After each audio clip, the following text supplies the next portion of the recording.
according to Monique, means that the hat on the head means you're lying. I've never heard that, but that's the origin of cap. I'm going to look this up. I'm going to look.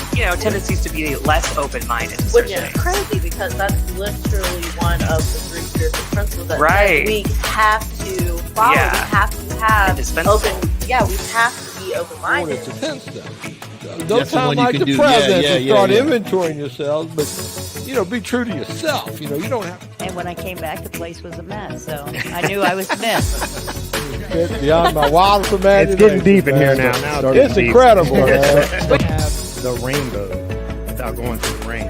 And I love it. Me That's too. good. Yeah. That's good. And applying the recovery, I thought about it for a second.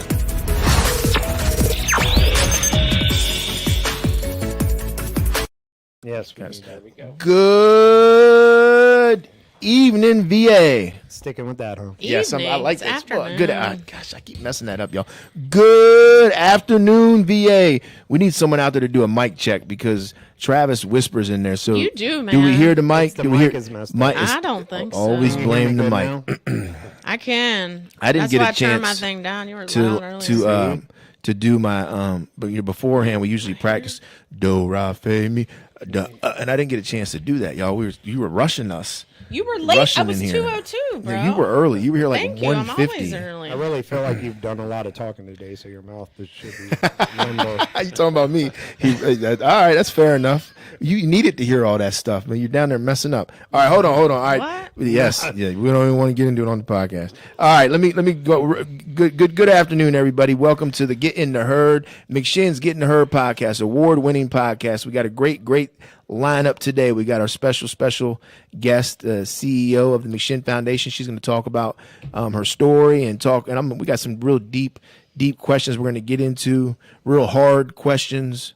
Real I don't care. eye-opening I question. wrote a book. We didn't what do you want me to prep do? her. I'm just. And then we got They our did co-host. not give me the questions beforehand. We got our co-host Travis over here. Travis, are you all right? Are you centered? What's going on? I'm here with Bill's on. Is the anger out of you? I have no anger. Don't bring that up in my mojo. That's I would right. not do Yes. that, honesty. Look, he's got a shirt of Raymond. That is How can you not. be angry when you got this shirt on? It's McLovin. That does not look like Raymond. That looks like Raymond when he was in high school. Shout out to Raymond's high school picture. I found this in your yearbook, though. Raymond already owned it. Raymond said, "Yeah, that's me." That is such a good minute. Steve, you got anything? There's Steve back there, the man behind the scenes, y'all. We never can see him. We're working on the cameras. If we can get another sponsor, then we'll get another camera and we'll shine it on Steve, and you can see Steve. Camera 3. All right. Real quick before we get into the podcast, I do want one event I want to announce. We're not going to go through all the events because we do this a couple times a week, but we got one event coming up, and that's Thursday. So this Thursday, 6 p.m., our Overdose Awareness Vigil. Come out, check it out. And then Thursday when we do the podcast, we're going to announce some other events that we got coming up. But come out to Overdose Awareness Vigil, 6 p.m., right here, 2300 Dumbarton Road. We got somebody that's doing some spoken word, somebody that's singing, and a couple speakers. So come check us out, 6 p.m., August 31st. All right, and we want to shout out our sponsors. We are very grateful and thankful for our sponsors. I texted some people. They better answer me about that, too. All right. First sponsor, man, is Hype Council. And they actually are one of our ambassador sponsorships for our Recovery Fest. And so since they chose that level, they'll get a shout out on our podcast up until Recovery Fest. So we want to shout them out. Hype Counsel and Services, a local counsel and services here in Richmond, Virginia. They take Medicaid. So if you have Medicaid and you're looking for some services, they have 3.1, 3.5 houses as well. So check them out. Give them a call, 804-213-0259. And then last, our podcast sponsor is the Farley Center. They are located in Williamsburg, Virginia. They take commercial insurances. They have a detox center, and you can reach them through Kelly Eason at 804-638-7329. Thank you, sponsorships. All right. Good. All right. Y'all Yes. hear that blower in the background? Yeah. Okay. Oh, well. All right. That's right. We do what? We'll be louder. Loud. Who said that we're not loud? No, it's the lawn care people out there. Oh, you can hear that. Yeah. All right. Look, you're not allowed to be on your phones Hey, in the it was podcast. his birthday yesterday. Who's the doggies? Rocky, yeah. The pug. Look, He's not a pug. if it does look like a pug, though. He is not. If you happen to come across this, if you check it out live, please subscribe to our podcast. We're not asking for monetary donations. We're asking for you just to subscribe to our podcast. YouTube, when I say subscribe to our podcast, I mean subscribe to our YouTube channel. So when you click on YouTube, there's a subscribe button. You click on that and then like and share this material for us. All right, so we got a special guest tonight, this afternoon. Yeah, it looks dark outside. No. Overcast. Yeah. What, did it rain? Yesterday. Okay. Honestly, usually most guests that come on here, they have to sing a little song. You got a song? An opening song? Rudolph the Red-Nosed Reindeer had a very shiny nose. It's gotta be a Christmas song. Santa's coming. Santa's coming Rudolph. soon. Y'all should learn from Rudolph. If you like Santa Claus, come to McShin. He'll be here. Like tomorrow. I'm already about listening tomorrow. to Christmas music. Are you? Hell yeah, I do it What all year station round. is this? Honesty, Liller. She just has her own recording. No, like her own- you can listen to it anywhere. Spotify, You just on my type in Apple Santa- Music. You type in Christmas music, and you just ride around listening to it. all the time. Well, is that your favorite Christmas song? No, What is your favorite? probably Silent Night. Really? I don't know. I don't Silent have a favorite. I would be. Silent It would be. night. Yeah. Holy No, ruining it. Now it's my least favorite. Oh. No. Pick another one. Then. I don't have a favorite. Yeah, give It us would another be. one. We'll I sing don't it. know. Actually, Mariah Carey's. Oh, what? Let's sing that one. All I want for Christmas That's actually is a good you. one. I sing that to Adam all the time. Do you shimmy Adam's your my shoulders husband, by when the you go? way. I talked to Adam today, actually. Oh, good. You're Had a lucky. call. I'm like, yes, it was a great conversation. He'll probably tell you about it. I'm sure he always does. All right. So Trav, you got anything? You got any opening comments here? Did you read the book? I did read the book. Easy You read. read it Yeah, it's an easy read. because I'll tell her what you did with the book. Well, how many copies of it, or which copy of the book are we talking about? You spilled something on it. It looks a little beat up. I know. This is like the fourth copy I've had. What? Yeah. What are you doing with You're it? killing trees, Well, bro. I know. One went against the forehead of a newcomer. One. Please. I'm trying to think. No. Take that out of here. He's You're lying. I'm lying. I'm a big liar. But yeah, I did read it, and I've highlighted some of my top picks of the book. So, Really? Well, we're gonna get into that book in Okay. a little bit. I do want to get into that book. I like it. I read it too. I read it on my vacation. You did? Yeah, this was a while He ago. did Yeah. like a year later. Yeah, Yeah. I sent her a picture, and she's Sounds like, "Well, very a year vacation. later, you decide to read it."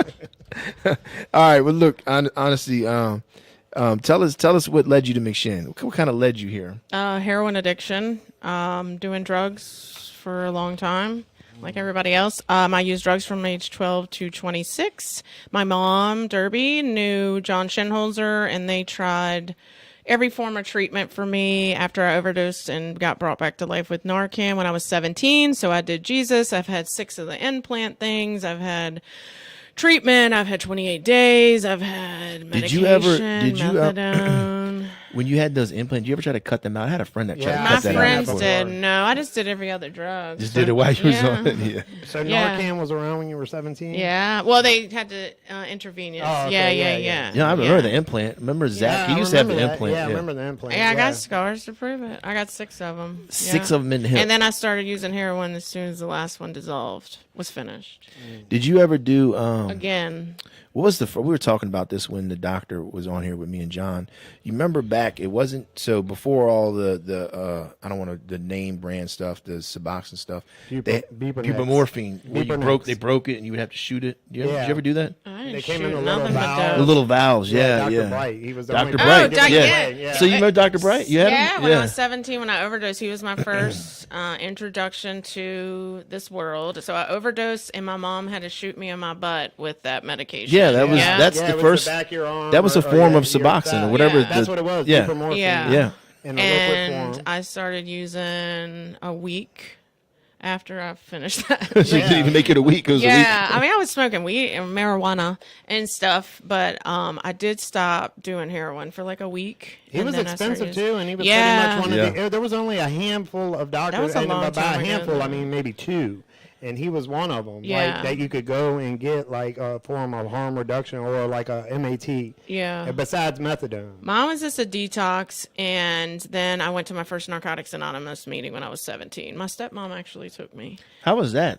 17 years old. Everyone was 100, and I didn't stay long. Bunch of old people. I went to honestly, my brain isn't all there still, but I went to 2 meetings, and it just wasn't my vibe. I was 17 years old. I'd already lived a life of chaos before age 17. I mean, I started using and going to shows and everything when I was 12 and 13 and doing lots of drugs. So my life was already in chaos at 17. So no, I went to a couple, and then I just started using again because it just wasn't my jam. Yeah. Did you ever go to NA meetings at a young age? Negative. No, I did the same thing when I think I was 18 maybe or 17 or something. Yeah. I went to NA meeting but walked right out the. I think I sat through it. I mean, again, it's a blur. It was forever ago. I sat through a couple. One was at St. Mary's Hospital or something. But then I didn't go back until I went to treatment when I was 25. I never went back to another one. You remember that hospital they used to have over off the boulevard by Westbrook? Yeah, Charter Westbrook. I went there for a meeting. Yeah. I don't want to talk about that. Would you go to Charter? Someone close to me went there. Oh, so. okay. Yeah, Charter Westbrook. They closed trauma. that one down. That's not in the book, though. Yeah, that's you left that out the book. Yeah, I had a respect of people in my life. Okay. Some of the stuff isn't in the book. You didn't change the names of some of the people in the books because I feel like yes, I did. It's a disclaimer in the beginning of the book. Yeah, one of your friends, her name was Trick. It threw me off. That's her name. Oh, yeah. Not that one. I know. It's not what it means now. Of course, they memorized that one. No, she's probably listening. Her name is Jacqueline, but Trick was her nickname. But that was before all this new age terms. So that was when I was. Hold on. That word's been around. Yeah, well, I an iceberg slim. Well, she definitely is not what it means now. Right. She's a little no. She saved my life. Well, you read it. Yeah. Right. Yeah. Was that something you highlighted? Yeah, well, no, I didn't highlight the name. Oh, her name's Trick. Let me bring that up. I highlighted it here. Not that you overdosed or you got raped. No, let's just talk about Trick. Yes. So I wanted to ease into those things. I wanted to ease into those things. I'm telling you, I'm just proud he read the book, honestly. I know, seriously. Well, we gave you an extra week. Yeah, thank you. Because Jesse overbooked last week. I did.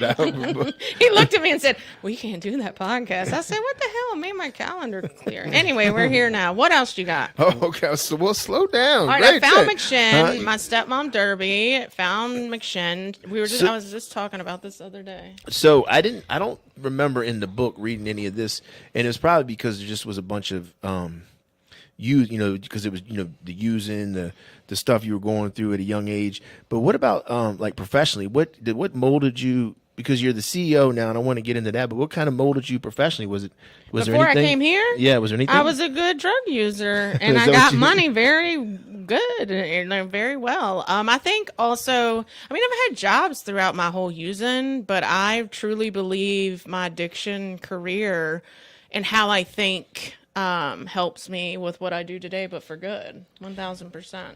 I mean, we're very resourceful people, and I had to be even more because I started so young, and I had to figure out ways to get money at a very, very young age. So I had to not live by my name for most of my life. I lied and did things. It's in the book before I even started using drugs, but I think we all, like a light bulb comes off or whatever when we're in recovery, and we utilize our tools that we had while we were using. Didn't live by your name, huh? No. You've been talking about honesty not at and all. lying for a while. Actually, she notices. She says that in the book that she didn't know if she would be able to live up to her family name. My name, honesty, because I was a liar, pants on fire. Name. I was thinking, like, what do you come from, royalty or something? Okay, yeah, not at all.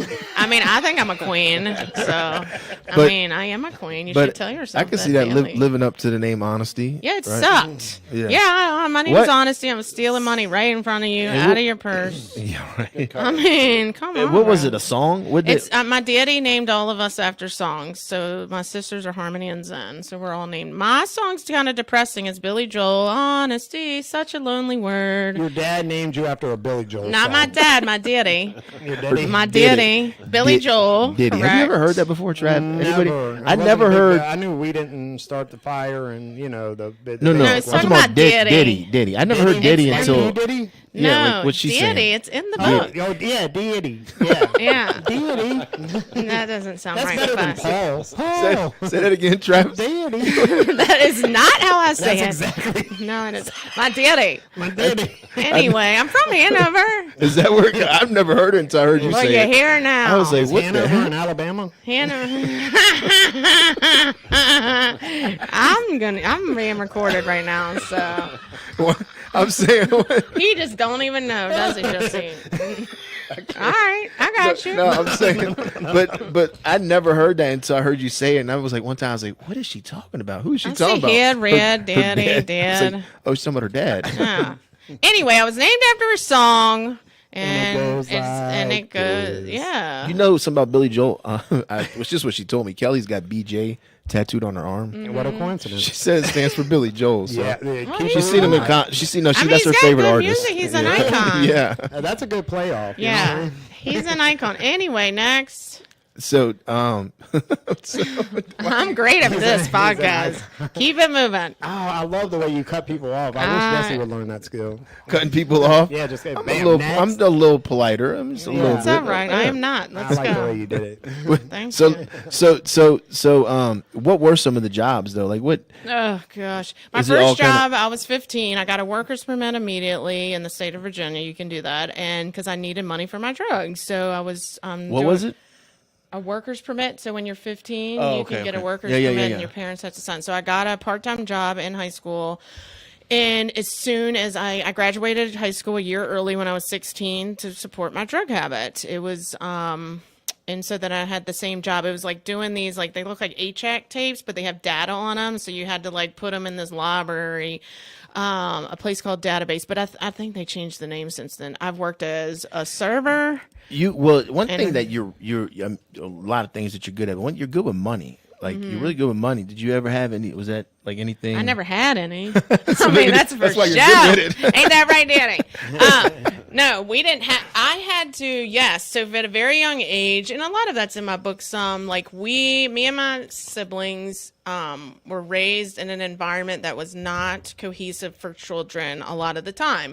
So I needed to survive. So I needed to figure out ways to get money, how to steal, how to look at the troll dolls. I was young. I was like a baby stealing troll dolls. And that's just what I remember. But a lot of the stuff is like I had to buy my own clothes, do my own laundry. Like I had to grow up very, and you probably did too, very quickly as a young child. So with that, you just learn all these skills. And I don't know where I learned them. I just started doing them. I started lying. I stole a pack of gum or whatever's in there when I was little, like 8. And then I just slowly, because there wasn't, and God bless, I love my parents, but there wasn't parenting at my home. So I was doing whatever I wanted to do at a very young age. And then when drugs got it, you had to pay for drugs, and support or grow them, which we did too. But, just stuff like what I was doing in the lifestyle, I had to figure out how to either work, which I did in the beginning till heroin came, then you're screwed. But in the beginning before that, so the first 5 years I hid it from my parents. They didn't know I was on drugs until I overdosed because they have to call your parents when you're underage. In the book, you presented it wasn't necessarily the drugs; it was more you were trying to fit in at first. Of course, I hated myself. Yeah, I did that. Yeah, I hated my body. I hated who I was. I was this always a tomboy. I loved, like, you look at Barbie. I like Ninja Turtles. Like I was all Michael Jordan. Like that's all before drugs. And then once drugs came, like I was always the chunky friend. I always had skinny, like beautiful friends. And so such a low self-esteem. I mean, now I'm thick, but and I've worked really hard on that. But in the beginning, and then I just didn't feel the love at home. And they know this. I'm not, I don't like talking about my parents a lot, but like they know, like I didn't feel love like a little girl should feel in the environment that I was in. So like I just filled that with different things. And then once I started, being with boys, it was, doing that at a very young age. I feel like sometimes it's hard. Like when we get in recovery, we get clean. We're in recovery. We get some time under our belt. because you were talking about your parents and like you don't want to talk bad about them, right? Because I think one of the things that happens is we end up rebuilding the relationship, Sure. right? It becomes now it's like a healthy relationship, but in the past, like growing up, and that's how like and I think about my parents, like it wasn't like there was a lot of messed up stuff that happened, but now me and my dad are close, Me too. and like I could talk good about him, and so when I'm talking about, I don't want to like sometimes I don't want to hurt his feelings, but like the truth was my dad wasn't there, right? Right. When I was growing up, you Right. didn't see my dad, right? And that's kind of this, with your. Oh yeah, and I don't think it's good and bad. Like the words good and bad. I think it's just is. I think it is what it is. I think for our family, we really have grown because of my addiction and made us all closer. We are very close. So, I've got 6 between all of us, half brothers, step brother, and my sisters. It's 6 of us, and then we do a ton of stuff together. We have the most amazing memories and stuff that we do on trips and just our group text. I mean, I was blowing up last night. And I hate group text, but that's the only one I have is with my siblings, and our daughter's in it. So she's 21, almost 22. So she's allowed in it since she's an adult. But once they hit the adult, yeah, they come she's in in the the family group chat. But like I don't disclose everything because it doesn't need to be out there. My past is part of my history, and it's made me the woman that I am today. And honestly, frankly, it's made me the mom that I am because Adam and I raised our children a lot different than both of us were raised. Like a lot different. Yeah, but the things you went through could help somebody else coming along. And like one of them I was thinking about, so you were saying your past. I know you don't want to get into that. So you skipped to McShin, but if I remember correctly, so the Adam in the book is the same Adam you're married to. Correct. We met in treatment. Yeah. Okay. Yeah. So y'all were both going in that. So because you said you talk about him having the $30 and you were just thinking about. Yeah, the that was right $30. downstairs. All right. So yeah. So basically. This is good. He really read the book. You're coming into treatment and early recovery as a couple. How was that for a new Not person fun coming at all. How did y'all navigate that? So, well, to back up for 2 seconds, we met at a treatment recovery program in Winchester. So we didn't meet here at McShin. So we met there. We both just landed there in the same day. I was a zombie. So I did a rapid detox. That was a lot of money with the local doctor, but I did it wrong because my first baby daddy was sneaking me heroin while they give you all these benzos. So my brain shut down. So my parents literally took me to Winchester and dropped me off. I pissed myself there. Like it was horrible. I woke up 2 days later and I met Adam, but he tells a different version because I was a zombie. He was throwing stuff at me and it was a mess for 2 days. He was throwing spitballs at me and stuff because they were all making fun of me because my brain shut down. It was a whole horrible situation. It was, they put me under these stairs because I fell out of the top bunk. Like I remember these little things, but I did meet the love of my life. Is that, right. That kind of situation? It was this tiny room under the stairs. I swear to you. It was really weird. I woke up, I put on eyeliner. I was introducing myself. Good too. Yeah, and I looked like trash. Yeah. And I was introducing myself, and he's like, I already met you. And da-da-da. Anyway, it was like one of those rehab romances. It was like flirty, blah, blah. We both left on the same day. He came up here to Richmond because he's from West Virginia. We did whatever. And then, we were immediately a couple. But he had 38 felonies over his head, so he had to stay in Winchester. So we were back and forth, going to 12-step meetings. He would stay at my apartment with Destiny. And then look, he stopped going to meetings. I stopped going to meetings. And he was using behind my back and I was using behind his back. So we found that out within days and we started doing heroin together for a year. We used together. It was the worst year, my whole 14 years of using. And so this was before McShin. Before McShin. Just early recovery. Early recovery. Yeah. No, it's my first really introduction. I mean, I was on methadone clinic for 2 years, but I lied to her for 2 years. I mean, this was my first introduction. 2000, 2001 or something. This is 2006, a year before I came to McShin. Yeah, now this is very helpful because this is a real thing. Early treatment, early recovery, and people tend to do this. And I see it go sideways so you would say that it was not as easy to focus on yourself because of the relationship, or was it just 100%. It was more of not what is he doing and why is he doing it because we live together, but it was more of gosh, if he don't have to go to me, then I don't need to. If he's got this, then I got this. And that was month 1 or 2. We weren't in here long at all in the rooms. And I did remember Daniel and Mackenzie and John from meetings back then. But then I came to McShin. So this was in May of 2007. I came here after Derby. Like, she pleaded with me. Everybody was done with me. They tried to do interventions with me and everything. But my stepmom showed up at our apartment. Adam was upstairs shooting dope. And she just said, she yelled and screamed. I don't remember everything, but she yelled because I was high, but she yelled and screamed at me. She's like, just try this last thing. So then I called John. I came here downstairs. It was only 2 little offices back then. And I was high. I don't remember the first meeting. I do remember, like, whoa, who is this redneck? Like, I don't, no. I was like, okay, nodded out. And then I left. But then I did come back and I stayed one night in Smith House and then I shot dope in there and in Smith House. Yeah, Smith. And then, Adam came here the next day. He came to McShin. Yeah, he came and he went to Fitzhugh. It's another, we don't have that anymore. But anyway, so then he said, I overheard him. I was in, whose office is it now?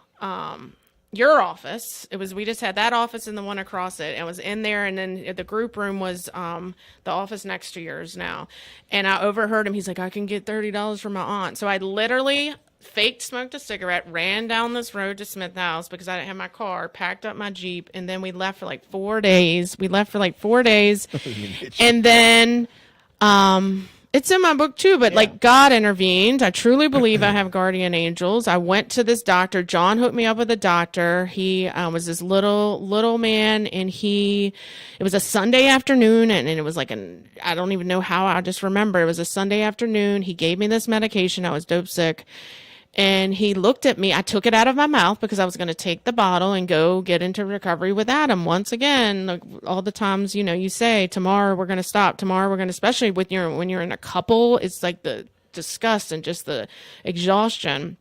So I looked down, and back then it was that chalky orange tasting high C taste. It didn't taste like high C, it tastes like crap. But so the man was like, well, you have to sit here for 4 hours until your withdrawal symptoms go away. So I looked down, looked at God, and I put it in my mouth, and I haven't used since May 27, 2007. Was that medication? Was that methadone? It was, it was Suboxone. It was,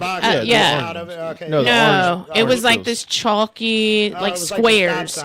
It's, yes. The stop sign. I got you. Let me rewind. And this doctor with the doctor in Colonial Heights? No, I don't remember. His name was Elmer, maybe? Some doctor here. I don't know. But it was so long ago. When you came here, and there's 2 offices down here, so I'm just curious, and I've never really asked John about this, and you might have a better memory about this.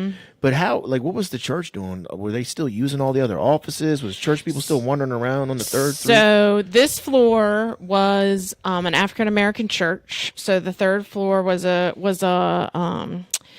Barbados. I remember going to meetings and hearing them.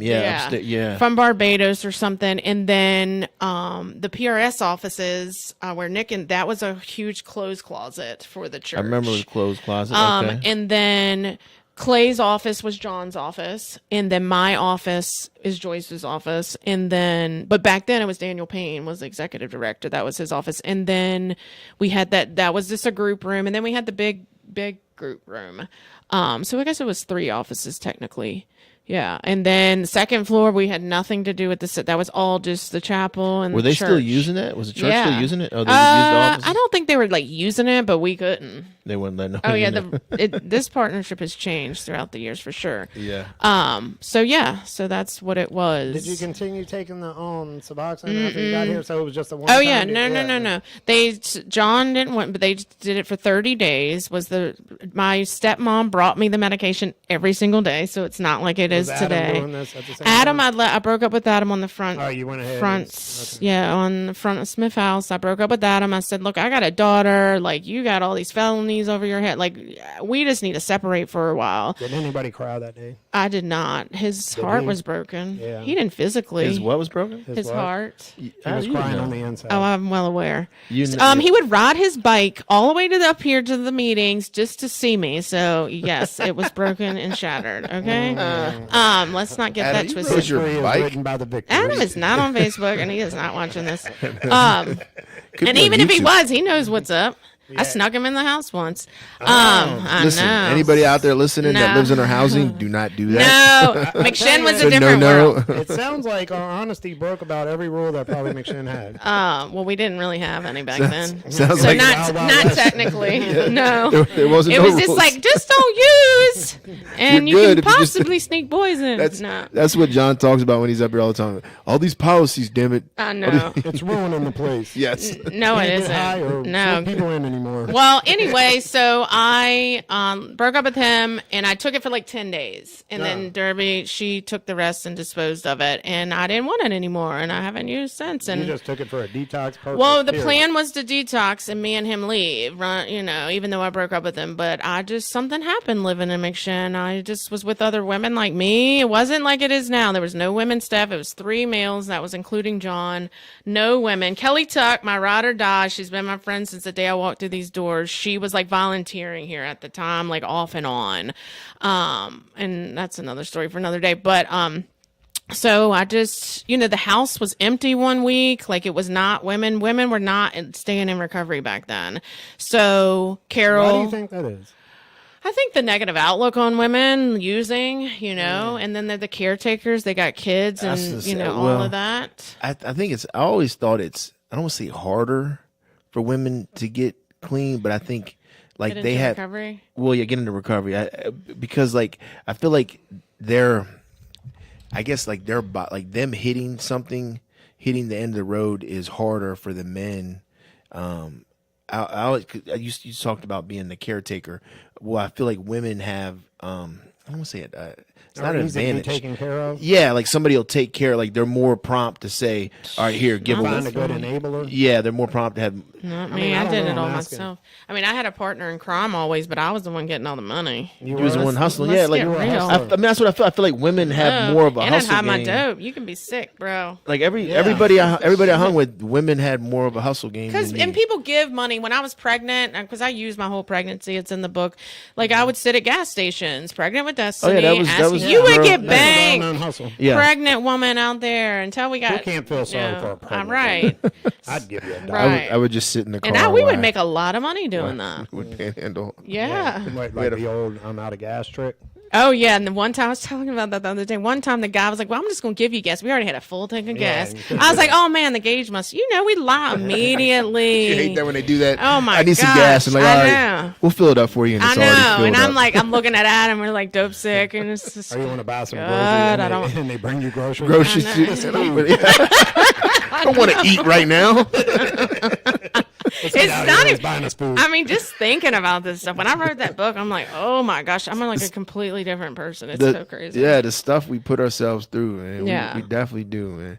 So you get through that, right? And how did you end up working? How'd you end up getting the job? Well, hold on. So you and Adam stayed. This is No, Adam Adam went left. down the road to this other recovery apartment, which was, but he stayed in recovery. He didn't use, but it was a mess. So he went to somewhere else. We stopped dating for about 4 months, and then we secretly started dating because the executive director started dating. Yeah, well, Yeah, the what do you executive director at the time here was his 12-step sponsor. So they didn't want us, like John said a few words to Adam, which we joke about all the time when he came here. Like, you might as well jump off a bridge because you're going to kill her. And that's facts. It's facts. I've She's literally got seen it. His Yeah. talk It was on kind of point. like John with a main cool. accent Yeah. a little bit. Yeah, because it does. Sound Yeah. she had the But pitch it was right and everything. it was a few other select words, but he was right. I mean, he was 100% right. So he went to this other place, and then he lived into it like a recovery house. I don't think it's still there, but in Highland Park. Until we were both a year in recovery. But so we just started dating. Y'all waited the year or the no, because you said 4 months. No, and we you secretly moving started? together. No. So the secret was like 2 weeks, and then we told John and Daniel. Was it a secret just because y'all didn't want John to know? Well, I mean, everything's a secret in early recovery. What do you mean? No, I found that nothing's a secret. I don't know. Well, your name ain't on it. Well, look, you think it's a secret, but everybody Right. knows. And That's the whole sometimes it's thing. just made up stuff that just comes out of the blue. Yeah. He's got some resentments right now. He's talking So- about I'm honestly. just- He's talking through them on the I mean, podcast. in that early recovery, did you find like it very receptive? Did you find like, was it a positive experience? Was there a lot of negativity? negativity? That and us how did you getting deal back with the together? negativity? No, just with the early recovery. Y'all separated. You're taking the time for yourself. You're focusing on yourself. How was that experience? It was strictly amazing. For you? It was awesome. Yeah, the women from 12 Step adopted me. My then sponsor, which is still one of my closest friends, they adopted me. That's what I say all the time. Like, I would have never survived this long without the women in 12 Step taking me in and under their wing, and John too, and Daniel specifically, because he hired me, because I didn't have these programs, these indigent funds, like none of that. After 1 week I started working, so I have. So where did you start work, here or somewhere else? Gosh, Daniel hired me with his company. Now it's a huge company, but back then he was just getting, starting his company and stuff. So I was cleaning houses for him. I was cleaning these Verizon stores. I was babysitting. I was his nanny for his 1-year-old son. I know. So that's the gifts of recovery. Like, I couldn't even take care of my own daughter because Destiny at the time was 5. She was with my mom. And I was just doing odd jobs. I worked for one of the board members 1 day a week filing. I had to do whatever I had to do. That's why I don't do well when someone's like, I gotta work, because I worked my butt off from the first week. What do you mean? I gotta work? Right. Yeah. Right. Like, what do you mean? I gotta work? I would raise my hand in 12-step meetings, like, I need a job, because I had to put, we called it something else back, program. I don't remember what we called it, but bed fee or whatever. And also, I needed cigarettes. I smoked back then. I needed cigarettes. I needed food. I needed all of that stuff. And like, my parents gave me some gift cards to the Arby's up the road. They were not giving me cash, and they gave me a carton of Marlboro Lights when I came here. And then you smoked Marlboro Lights? Yeah, I did for years. Some points for that one. Yeah. So, and then I just worked. I did odd jobs for him.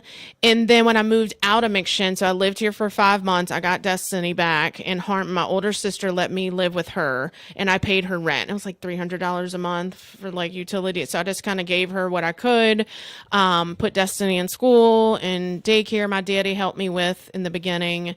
And then Daniel just decided to it wasn't really John. I mean, they talked about it, I'm sure, but it was really Daniel back then decided to hire me here because there was not a female staff. I was only kind of like part-time, really to give back to the women that I left in the house. Was this before your year was completed? 100. I was 5 months in recovery. 5 months in, okay. Yeah. All right. I picked up along the way of all of my jobs, just like admin stuff, Microsoft Word, Excel, not much. I mean, just like being able to be organized a little. So at that time, there wasn't like a big PRS presence? Absolutely not. There wasn't even such thing as a PRS. We made the recovery coach training came before that. Yeah. So what did you get hired to do? Admin work? Admin work, yeah. And then I was still cleaning and stuff for Daniel. And then I stopped that completely because McShin was slowly getting bigger, but not like it is now, but it was very, very slow. Back then, people didn't want to give money to us. They want to give it to dogs and children. They didn't for a nonprofit. And then the General Assembly and all this stuff, like advocacy, it was another whole world back then. Would you say that the perception of recovery was more stigmatized? 1,000% back then. I mean, there was 12-step always for like 100 years, but it was still the community members still did not think that this was a disease, like for a long time. So we had to hustle. We had to work very long hours, weekends, like everything to build what you guys walked into.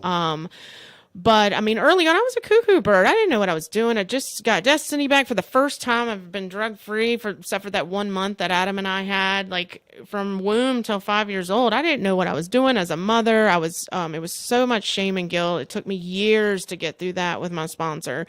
And then I just started working here, and Adam and I were dating. Like, we had money for food, which we didn't have for a long time while using. And then he wanted to move on. I didn't really want to. He wanted to move a higher level in our relationship and live together. Yeah, but simultaneously, he's staying clean at the same time you are. He's doing service work, doing all that stuff.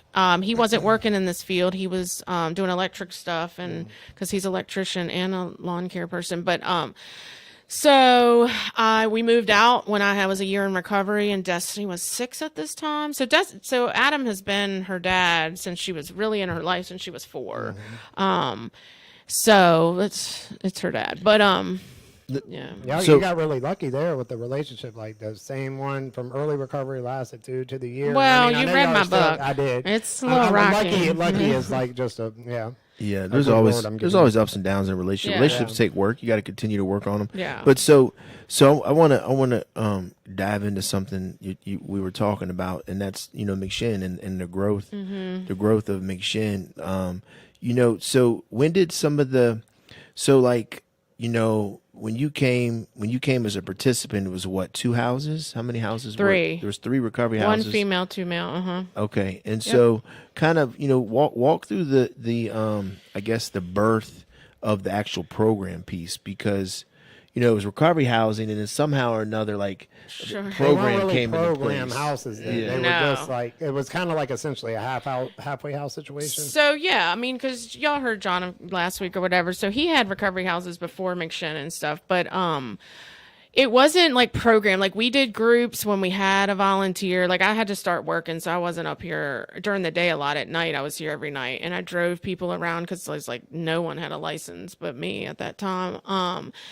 But like the program piece developed within like the first couple years I was here. Like, it's very polished now and different, but like we started seeing like, we could possibly get donations if you add other services and partners, through the shadow program, like all kinds of stuff like that throughout the years. We don't call it any of that now, but so we built a program that we could sell because we were not getting what we get now. We couldn't get the federal and state grants that we get now, and so we had to do something to survive because people were dying back then, just like they have been the past, like opiate epidemic. People were dying back then too, a lot of people.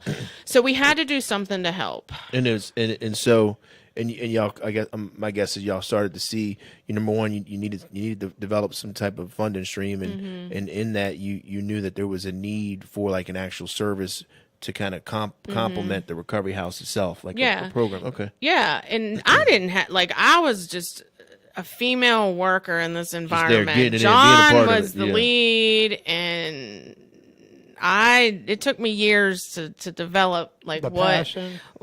Or were you passionate about it then? I'm very passionate. No, I mean then. I was just doing what I was told then, and it was hard. I cried. It was hard in the beginning, trying to be a mom, work here, deal with the disease of addiction every single day. I neglected my children, my husband for years.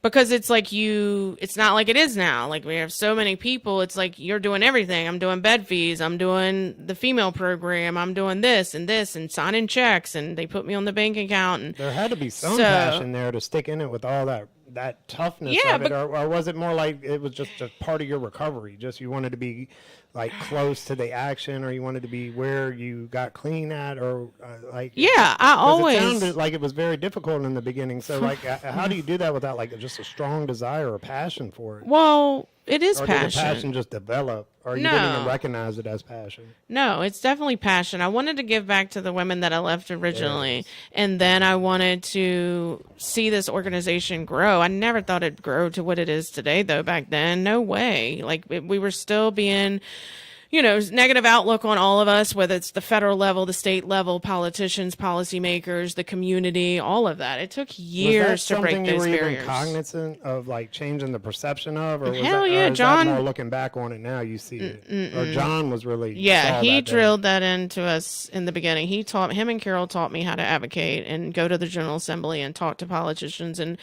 it was scary, but now I do it in my sleep. It's easy, but experienced. Yes, I'm very experienced. Yeah. So back then it was different. McShin was another whole world. We never knew we would make it this far. We're in 19 years now. It was a little wild west. It was kind of like, just let's all survive together, but also keep growing. It was hard. So 19 years, and how long have you been working? January would be officially 16 years. So 16 of the 19, 16 of the 20 then, or 19 and a half or whatever. So just looking at it from a nostalgic point of view, just seeing where it was to what it is definitely now. Has to be nostalgic. What kind of feeling do you have about looking around now? Are you like, whoa, or how did we get here? Or I know how we got here. Yeah, you know what I mean though, but just saying it. Blood, sweat, and tears. Literally in this building. Do you look at it as one of your kids in a way, or you totally? I wouldn't still be here. Yeah, I mean, I totally feel like McShin saved my life with 12-step.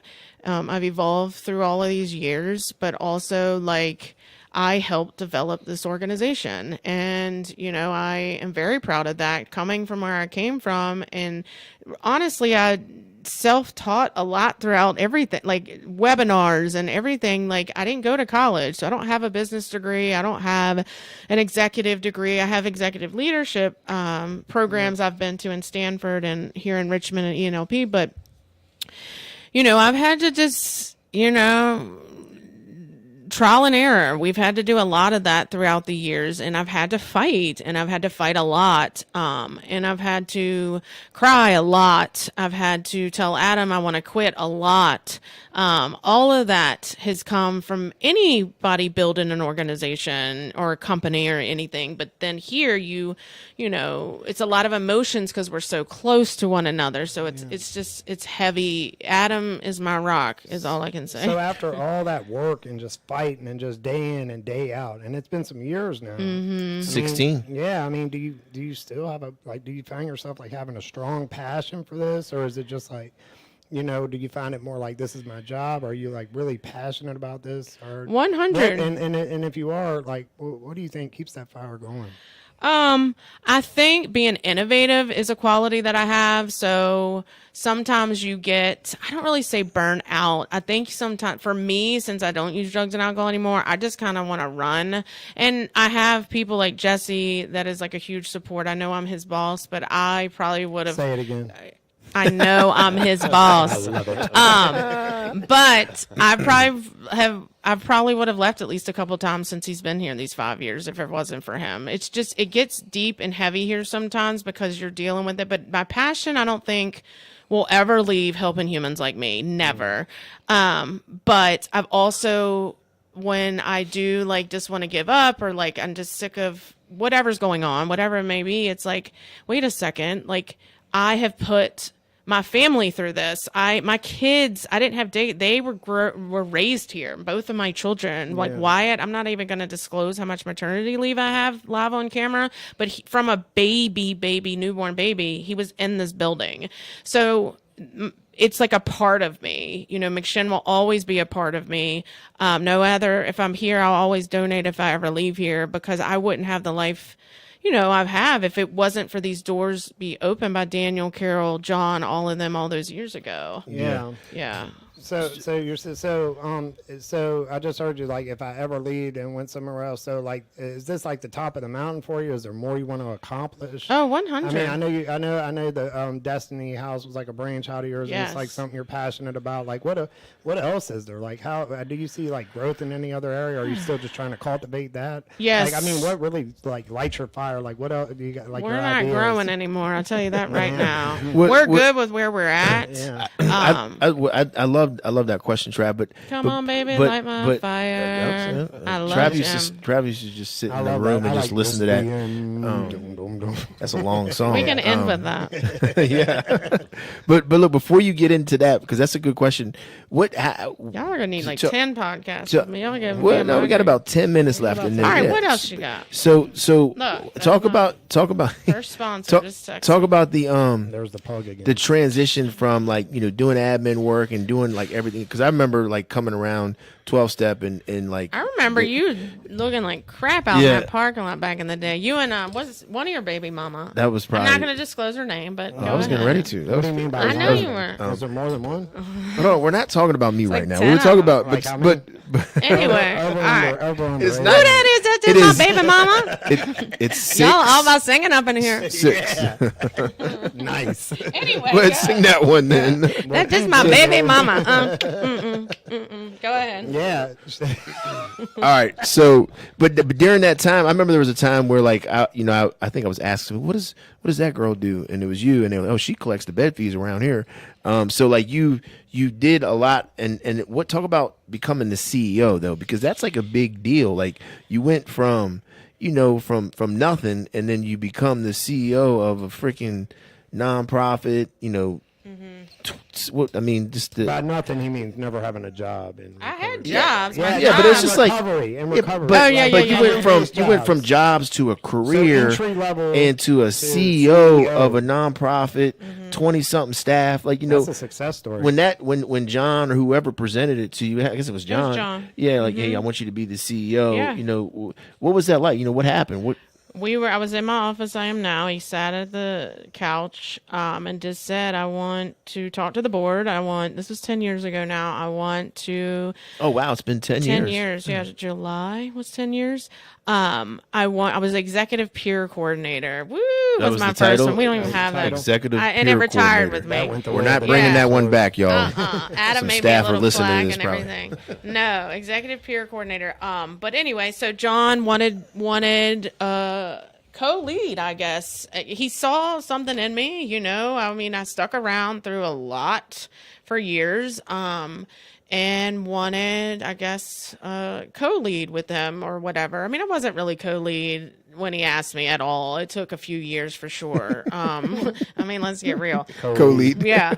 I mean, the past 5 we've been co-lead for sure. But anywho, so he just said that he wanted to, and he talked to the board. They voted on it, and then I was named CEO, and the news, everybody came and interviewed, and blah, blah, blah. But yeah, when he told, I was like, what? Like, you know, when you hear the word or the letters CEO, you think of Capital One or some big corporate foundation, not like a CEO, especially when you already have a president. So that's really unheard of, having a CEO and president, at least in nonprofit world. Yeah, it's usually just one. Yeah, it's just one. Yeah. Yeah. So I don't know I don't remember the exact words or anything. He just knew that I was ride or die, and that he wanted to launch this organization, and he didn't want to be here forever. So he wanted to train someone up, or, anyone that can be with him. He's going to be here forever. Yeah. I was with him. Don't do that. Yeah, no, 6 years. I was 6 years working here when that happened. So, but yeah, I don't know. I think it was so much low self-esteem too, of why am I CEO and da-da-da. But okay. And it took me a while to now I'm CEO. It took me How many years good. was it from You're the in it, beginning to CEO status? 6 years? Mm-hmm. That's a meteoric rise. Yeah. And been doing it for 10 years. For 10 And years. the past, what you're saying, the past 5-6 years, it Almost really 10. feels like you've been able to get into that role like you wanted to. Yeah. You're just That's a good. shot caller now. Yeah. Well, it's a team. Me and Jesse work close together. But So, yeah. and we do. Shot, We got shot. a great relationship. I love what we do together. So now you're the CEO, and now we talked about this when John was on the podcast, Travis. So John's transitioning out, right?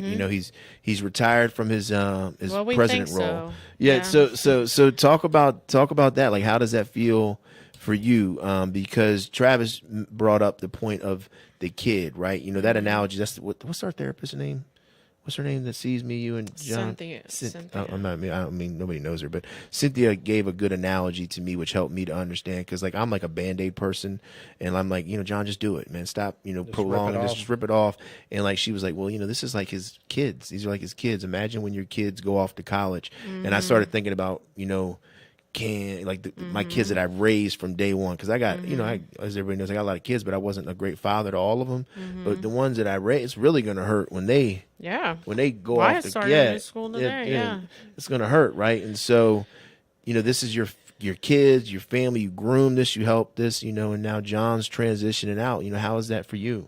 Party. No, I'm just kidding. No, it's hard. Look, the reality of it is John and Carol started McShin. With Daniel too, I think, as part of some of the beginning, he talked about we've, with those doors being open, been able to save thousands upon thousands, not just lives, but families. So probably hundreds of thousands by now, if you count all the family members and stuff.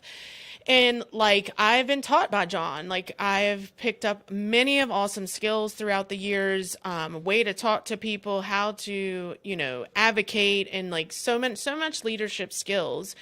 So I wouldn't be here if it wasn't for the things that he has taught me. As far as the transition goes, I've already been doing all of this work. I haven't really picked up too much extra stuff since he stepped down, because I have been in the role doing it, McShin for years. Okay, And that that definitely makes sense. And I think John transitioning, it hasn't. I mean, it's tough on us, but it hasn't been as tough on us as it is on John. What do you mean by tough? Well, I mean, it's tough. Yeah, I mean, it's not a bad way. It's just tough that that we know that it's hurting John, right? Yeah. That John wants to. This is his thing. Well, and also to be fair, like he is still. Like some of the stuff we struggle with is like he's still set in like ways that were happening years ago, and that's just not how organizations grow and stuff. So it's been hard for us to watch too, because I feel bad, and it's like some of that we have to take with us because we feel bad, but it's not our fault this is happening. It's but it still feels bad. But set it up as like, he probably looks at y'all kind of like his kids and he probably wants y'all to be successful, don't you think? I think it definitely does. Well, he used the analogy, not me. I mean, no, he's talking about McShin. Yeah, I'm not us. McShin is his baby. McShin is his kids. McShin, so not we're kind of like if you want to go with that metaphor, we would be more like the college that his kids are going to or something. You know what I mean? Like, because McShin is his kids, and his kids are going away from kind of like the lawn service or the cops. I'm confused. Yeah. Hold on. And I think the we're lawn service. No. What the hell's the lawn service? Yeah, y'all are just here servicing something for his kids. Let's move on. So I don't know what is even happening over on this part. I know. Okay. Next. Yes, please. Anyway, the transition's been up and down, but it's been beautiful. We all have to remember someone else is in charge. We have to remember what is the mission of the human that walks through our door. Like, we also have to just keep, as long as McShin's mission statement and mission stays intact, as long as I'm here, it's going to be. No matter what happens, it's never going to change for what John and Carol started, ever, because it made me who I am. So I'm not going to ever let anything go. Yes. Do we have more policies? Heck yeah. Are we accredited? Yes. Do we have a women and children's house now? Yes. All these yeses are because it's badass. Like it is innovative. It is amazing. It's not because we want to be something that we're not, because in the heart of everything, it's recovery. It is saving a human's life. Yeah, healing families, saving lives, right? And that's what we're going to continue to do.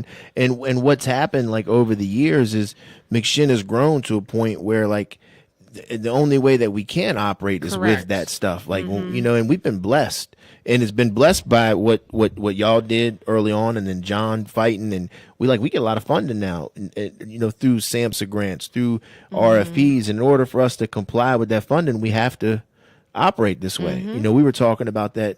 I don't know if you were on there. I think it might have been the day you were off. It might have been with the doctor. John was giving this analogy about, how it's changed from, back then and taken away from, what it was founded on. And I was kind of like, I don't know. I don't think so. I don't think it's taken away from that. You've just added so much value to it. We just got to make sure that we do it the right way. And the whole thing about it is y'all were part of that change, because like you said, it was looked upon differently then. Things were a lot different then, so you could say that y'all were instrumental in like changes, particularly in this area. And since McShin's so well known, maybe even nationwide, like you were a little part of the change, or a big part of it. Oh, we were huge. Specifically, especially locally, you could say, but even more nationally. Oh, too, yeah. Because this was like kind of like a unknown thing back then. So it's been RCOs around the country for years. But as far as RCOs that have jail programs, have housing, like I travel, we've been part of ARCO, which is now the Alliance of Recovery Connection Organization. Sorry, I probably messed that up, Favor. But we've been a part of Faces and Voices of Recovery since right after I came here at the same time. So we've been nationally recognized by SAMHSA. We've gotten, I've gotten awards. John's gotten awards. McShin's gotten awards for years. So we're a national brand. I mean, we're nationally accredited. We're the only accredited RCO through CAPRIS in the state of Virginia. So we've been around, and we've been doing that for like 9 years. So back then, when everyone came together in St. Paul, Minnesota, Carol McDade, the Mick and McShin was one of them, when Faces and Voices, and that was in, I'll probably get it wrong, but 1998 or 2000. 2000 or something, but forever ago with Bill White and like all the meccas of the recovery movement before I came around, like started the recovery movement. So it's been around way longer than McShin has been around. Yeah, we joined it and been nationally since I got. So we've been nationally recognized for. So you know we're there, CEO now, you know, and John stepped down and the transition is slowly, you know, happening. Travis, you brought up a question of like, you know, what's in the horizon for you, honestly? Like what's the plateau for you? It's kind of, you know, do you have anything there? I didn't want to take away from that question that you'd asked, Travis. Well, I want to be on the Drew Barrymore show. So does she have her own show? Yeah, she got I her didn't even magazine know that. show. She's got her own show. And I want Not really. to. I've never heard of it. You want to be on Drew? What channel does this thing? I was a big fan of Drew, but I didn't know she had her her. own show. No, but I want to be on Wheel of Fortune, so I had my first audition. So you had an audition for Wheel of Fortune? Yeah. Like, what do they do? Like Wow. an intellectual test or something? I mean, what's they just well, I would pass with flying colors. Hello, you know how many people? Jeopardy? You know, no, that's That's a little tough one there. Jeopardy, I will never make it unless it's like pop culture. I would be a queen. But no, Wheel of Fortune is something I want to do. So hopefully I'll get on Wheel of Fortune. But as far what's as the most you can win on Is this there? like a bucket you list? can win thing, or- trips. No, it's something I want to no, what's do. the most I wanted to money? write a book and I did it. You better get some goals, Wheel bro. of Fortune? Yeah, I know. They don't. Yeah, I never thought of a game. show First with one that is- before. That's a good one. I Stop love Wheel of BSing. Fortune. No, anyway, but Wait, then, what's the most Honestly, money you I'd can have win to on? say I'd kick your butt at you Wheel can of win $1 Fortune. million. So if you You get can the win $1 green, million if you on- get the green million on the You spinner better thing, break and then bread you win, if you win the $1 million. $1 million, I'll give you. You could win trips. Starbucks. You could win. You can win trips. Yeah, So with I give you more Starbucks? than anyone here. Yeah. That'd be cool if they let like three of y'all from McShin come on. Yeah, to the- recovery and then one. you battle each other. I had to make a video. Actually, You had to make a video yeah, to you send had it to to make them? a video, and then they called. spinning the I wheel? did a Zoom. No, just like why you want to do it and what do you When do was this? for a Just career. recently? I've made the video last year, and they just did my Zoom interview like I don't know 6 months, Pat 3 Sajak? months ago. So what's No, now? Did he's they retiring. did they tell you they'll let you know if you make it You're or in not? you're in a queue for 1 year, Oh, and then if and you then get they picked, come call you. Yeah. that's Hold yeah. on, Pat's not going to be the guy that's He's doing the retiring. thing? Ryan Seacrest is going to be the host. Would you prefer that, Ryan Seacrest? Or I Pat prefer Sajak? Ronald McDonald. I want to get on Wheel of Fortune. I don't care. right, but Ryan Seacrest was more your. I don't care. Just right? give me Pat's a legend. money and trips. Money and trips, I just I'm want the with you on that. experience, honestly. So those two things I really want to do. What so was the second? Wheel of Fortune. Drew Barrymore. I Oh, wanna Drew meet her and Barrymore go on her show. Is she and better than Ellen? I mean, pound for pound. she's a queen. Why do you pick her over Ellen? Is just what I'm saying. Well, Or Ellen is Oprah no for longer that on matter. air, and neither is Oprah. Ellen? So Ellen's off air? Yes. Where have I She been is? at? Y'all are men. seen her I can't deal online. with you. Well, good. Say hi to her. Did they? Would they? Why, she lost her say show. hi to She Drew. wanted to. They've been doing it for 100 years. They want to go do other stuff. What about She's got Oprah? I thought clothes. Oprah still had her show Oprah too. has a podcast. She doesn't have a show. She has her own network. What does she need a show for? You're Please? right about the that. O Network. Maybe I guess shows like on her network. TV shows are like the thing of the past Yeah. now. Yeah, I So don't yeah. even have. I got rid of my cable, Is so she I don't on, even like, get to Channel watch. 6 or something, Drew? I don't know. I should Or know what? that. One more thing. You got one more Anyway. thing because we're getting ready to get off. No, here. What was I don't know. No, that was it? Business. I want Destiny House to be successful and open another women and children's house. Another women and children's house. Yes. Let's talk about that one.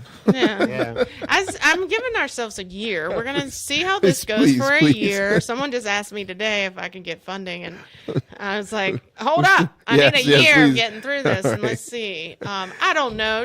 I don't Just ask gonna go for with the much. flow. I just experiences having an amazing life with my husband and dogs and children. All right, we are at our hour. We're at our hour. God. What you mean? Thank you. Dang. Yeah, no, this was great. This was great really material, man. We really Yeah. enjoyed ourselves. Yeah. I mean, we were flying good for a while at good altitude. We might have came in a little hot, but I found it edifying. It was I enjoyed fun. it. Yes, we It did. was great. Yes. I know. So do That's you have the any? history. Do you have any? Hey, also party- one thing a lot of people don't know, my first year working here, John did not get a paycheck so I can get paid. Just FYI out there. He was leaving here doing wallpaper jobs and going to paint. Well, I can tell you, if anybody ever tries to say that it won't much of a paycheck. I'm gonna tell you that right now. Y'all are spoiled coming up in here now. Okay, that's another whole. A little different back that then, is a whole. It was. Gas costs like 25 cents. Yes, definitely. Well, when you make $100 a week, yeah. But you can't nobody say that John won't give his shirt off his back to anybody. Yeah. John's definitely a giving person. But so look, before we get off here, man, because there's a lot of newcomers that watch this. There's a lot of people new to recovery, people in jails and prisons. Do you got any kind of pointers you want to give them before we get up off here? Honestly, Yeah, just get awesome people in your life. Period. Just get it. That's all. That's what recovery is about. Is have fun. Learn about yourself. Learn how to love yourself. It took me a long time in recovery to really love Honesty Liller. And forgive yourself for the crap that you did while you're using. You got to move forward. Life is too short. You can't even go down the street without getting, something bad happening to you. So get in the herd of the awesome people. But really give yourself a break, bro. Or sister. I love it. Whatever. And look, if you're out there, check out Honesty's book, Scattered Pink. You can get it on Amazon or online. This one's beat up. Or That comes from or you reading it, can really you can call in to McShin if you want to try to get a copy as well. Yeah, we got a bunch laying So around if here. you're interested, get a copy. But there you got it. You heard it here. Get in the herd. Stay in today. Get in the herd, Love y'all. yourself. Love yourself. present, yeah. Stay present. In the present, Shaw. Trav, you have any closing remarks before we get off here? No, actually, as much as I avoided reading the book, I actually enjoyed it. It's like a movie. Yeah, like a B movie. Well, I mean, no, it's like a really good movie. That is strike two. Honestly, Strike two. Hey, I got to tell you, I'm impressed you read the book, man. I'll give you that. He read the book and he knew stuff out of there. So, and I'm going to keep it in its autograph. I'm going to keep this going right. Well, let me re-autograph that with a few words. all right, there you go, everybody. We're out. Bye.